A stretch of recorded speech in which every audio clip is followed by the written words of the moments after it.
हमारे इस YouTube channel का उद्देश्य आप सभी के साथ सीधे तौर पर जुड़ते हुए कुछ सकारात्मक नया सीखना और शेयर करना है।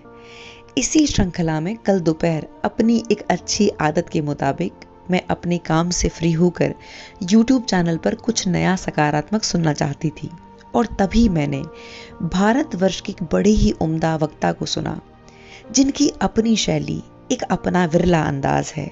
गंभीर से गंभीर मुद्दे को बड़ी ही स्पष्टता और सहजता से कह पाना।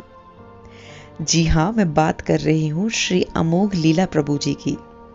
मैंने YouTube पर उनका एक इंटरव्यू देखा जिसमें एक महिला पत्रकार ने प्रभु जी से 2 सवाल किए। पहला सवाल टीवी जगत का जाना पहचाना नाम मंदिरा बेदी जी से जुड़ा था, जिन्होंने बीते दिनों अपने पति को खोया, उनके पार्थिव शरीर को कंधा दिया, जिस पर भारतवर्ष में 2 गुट थे। एक गुट जिसने मंदिरा बेदी जी के इस कार्य को सराहा और दूसरा पक्ष जिसने निंदा की। इस विषय पर जब महिला पत्रकार ने प्रभु जी से पूछा कि आपका क्या कहना है, तो प्रभु जी ने बहुत ही सुंदर जवाब दिया। उन्होंने कहा, हम सभी को अपनी संस्कृति, अपनी सभ्यता का, अपने धर्म का पालन करना चाहिए।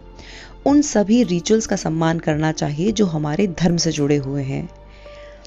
फिर वो धर्म कोई भी हो, हर व्यक्ति को अपने धर्म का सम्मान करना चाहिए। पर बात जब किसी व्यक्ति की, किसी महिला की आए और वो कुछ ऐसा करना चाहे जो धर्म के विरुद्ध हो, पर उसका भाव पवित्र हो, तब उसके भाव को प्राथमिकता देनी चाहिए। मंदिरा जी का दाम्पत्य जीवन बहुत सुंदर एवं सुखद था और दोनों ने ही अपने जीवन को, अपने दाम्पत्य जीवन को बहुत सुंदर तरीके से व्यतीत किया था और अपने पति के अंतिम समय में भी मंदिरा जी साई की तरह साथ थीं और उनका अपने पति के पार्थिव शरीर को कंधा देना उनका एक भावुक जेस्चर था जो सम्मान से भरा था उस व्यक्ति के लिए जो मंदिरा बेदी जी की जिंदगी में बहुत अहम था, बहुत खास था। दूसरा सवाल था, यदि किसी पिता के पुत्र ना हो और बेटियां अपने पिता को कंधा या मुखाग्नि देना दें, तो वो कहाँ तक उचित है? जिस पर प्रभु जी ने बहुत प्यारा जवाब दिया। उन्होंने कहा कि यदि बेटियां अपने पिता को कंधा देना चाहती हैं तो अवश्य दें, पर यहाँ मनोदशा देखना जरूरी है। बेटियां यदि ये काम ईगो पॉइंट से करती हैं कि हम किसी से कम नहीं या हमें किसी की जरूरत नहीं, तो वो गलत होगा, क्योंकि मनुष्य एक सामाजिक प्राणी है, उसे परिवार की जरूरत है, उसे समाज की भी जरूरत है।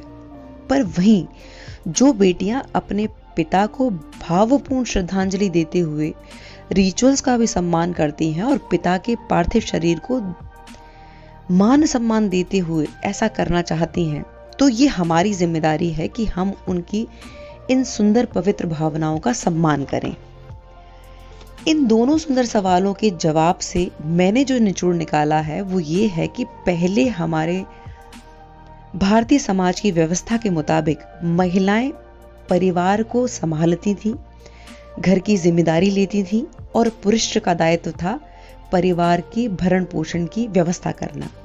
पर आज के इस आधुनिक युग में जहां महिलाएं पुरुष के साथ, अपने जीवन साथी के साथ 1 और 11 होकर परिवार की जिम्मेदारी उठा रही हैं, वहीं पुरुष भी घर के कामों में महिलाओं का हाथ बटाने से पीछे नहीं है।